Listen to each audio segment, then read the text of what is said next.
નમસ્કાર. આજે આપણે એક એવા સ્કૂલ પ્રોજેક્ટની વાત કરીશું જે ગણિતને જોવાનો આખો નજરિયો જ બદલી નાખે છે. ચાલો જોઈએ કે આમાં એવું તે શું ખાસ છે. ક્યારે એવું લાગ્યું છે કે ભૂમિતિ એટલે ખાલી કાગળ પર લીટીઓ અને નિયમો? મતલબ આપણા રોજના જીવન સાથે એને શું લેવા દેવા? મોટાભાગે આપણને એવું જ લાગે છે, ખરું ને? પણ જુઓ, આ પ્રોજેક્ટ બતાવે છે કે એવું બિલકુલ નથી. તો આ પ્રોજેક્ટનો મુખ્ય હેતુ શું છે? બસ એ જ કે ભણતરને ક્લાસરૂમની 4 દિવારોમાંથી બહાર કાઢીને આપણી આસપાસની દુનિયા સાથે જોડવાનો. પણ પડકાર તો એ જ છે, નહીં કે જે વિષયો સમજવામાં અઘરા લાગે, જે ફક્ત પુસ્તકોમાં જ હોય એવું લાગે, એને વાસ્તવિક અને રસપ્રદ કેવી રીતે બનાવવા? વેલ, આ પ્રોજેક્ટ પાસે આનો એક જોરદાર જવાબ છે. આ કોઈ હવામાં બનાવેલો પ્રોજેક્ટ નથી. એની પાછળ ભણતરની એક આખી ફિલોસોફી કામ કરે છે.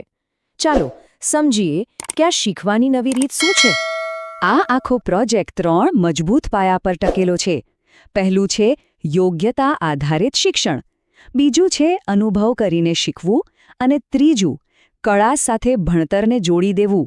ચાલો આ ત્રણેયને એક પછી એક સમજીએ. તો આ યોગ્યતા આધારિત શિક્ષણ એટલે શું? સિમ્પલ ભાષામાં કહીએ તો એ ફક્ત ગોખણપટ્ટી પર નહીં, પણ વાસ્તવિક જીવનની સ્કિલ્સ ડેવલપ કરવા પર ધ્યાન આપે છે. જેમ કે કોઈ વસ્તુને ધ્યાનથી જોવી, એના પર વિચાર કરવો અને કંઈક નવું બનાવવું. આ બધું જ તો આપણને રોજ કામ લાગે. જરા વિચારો, આપણી જૂની રીત કઈ હતી? બસ ફોર્મ્યુલાને નિયમો ગોખી નાખો. પણ આ નવી રીત શું કહે છે? ના ભાઈ, ગોખવાનું નથી, જાતે કરીને શીખવાનું છે. પ્રવૃત્તિઓ દ્વારા ખ્યાલોને જાતે શોધવાના છે. આનાથી લર્નિંગ કેટલું એક્ટિવ બની જાય નહીં? સારું, થિયરી તો બહુ થઈ ગઈ. હવે અસલી મજા તો એ જોવામાં છે કે આ બધું પ્રેક્ટિકલી કેવી રીતે થાય છે. ચાલો જોઈએ. તો વિદ્યાર્થીઓને એક મસ્ત ટાસ્ક મળે છે. એમને કહેવામાં આવે છે કે જાઓ, તમારી આસપાસ જુઓ અને અલગ અલગ આકારો શોધી કાઢો.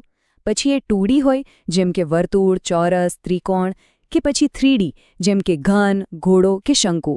અને એ લોકો કેવી મજાની શોધો કરે છે. જેમ કે ઘરની દિવાલ પરની ઘડિયાળ એ વર્તુળ છે, સ્કૂલનું લંચ બોક્સ એ લંબઘન છે, અને રસ્તા પરનો ટ્રાફિક કોન એ તો શંકુ આકાર છે.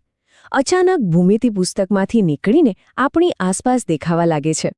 પણ વાત અહીં અટકતી નથી. આ તો ખાલી શરૂઆત છે. હવે આવે છે આ પ્રોજેક્ટનો સૌથી ક્રિએટિવ ભાગ. હવે ફક્ત આકારો શોધવાના નથી, પણ એનો ઉપયોગ કરીને કંઈક બનાવવાનું છે. અને આ પ્રોજેક્ટની સૌથી સુંદર વાત શું છે ખબર છે? એ આપણી પોતાની ભારતીય કળાને પણ સાથે જોડે છે.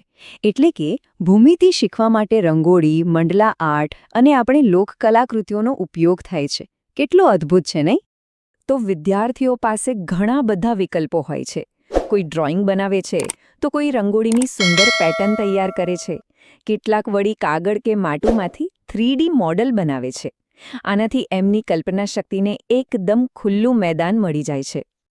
આનાથી એક વાત તો સાબિત થઈ જાય છે કે શીખવું એ ફક્ત તર્ક અને વિશ્લેષણનું કામ નથી, એ સર્જનાત્મક પણ છે.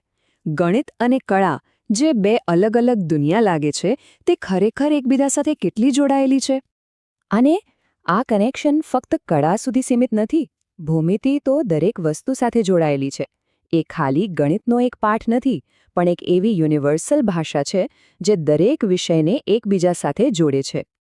જો ભૂમિતિ ક્યાં ક્યાં નથી, કળા અને સ્થાપત્યમાં તો છે જ. આપણા મંદિરો અને કિલ્લાઓ એના ઉત્તમ ઉદાહરણો છે.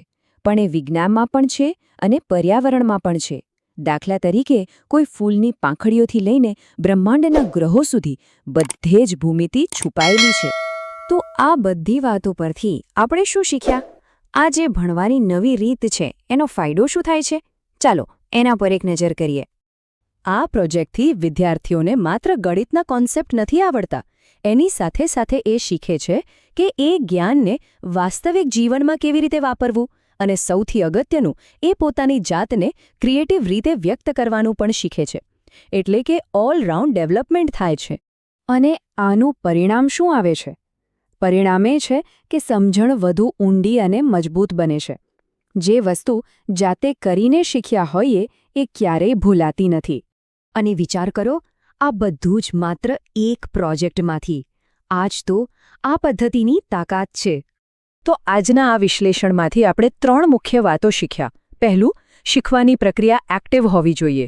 બીજું, એ ક્રિએટિવ હોવી જોઈએ. અને ત્રીજું, એ વાસ્તવિક દુનિયા સાથે જોડાયેલી હોવી જોઈએ. અને અંતે ચાલો એક સવાલ સાથે વાત પૂરી કરીએ. જરા કલ્પના કરો કે જો દરેક વિષય, દરેક પાઠ આ રીતે જીવંત અને આપણી દુનિયા સાથે જોડાયેલો હોય તો ભણતરની ક્ષમતાઓ ક્યાં પહોંચી શકે? આ ખરેખર વિચારવા જેવી વાત છે.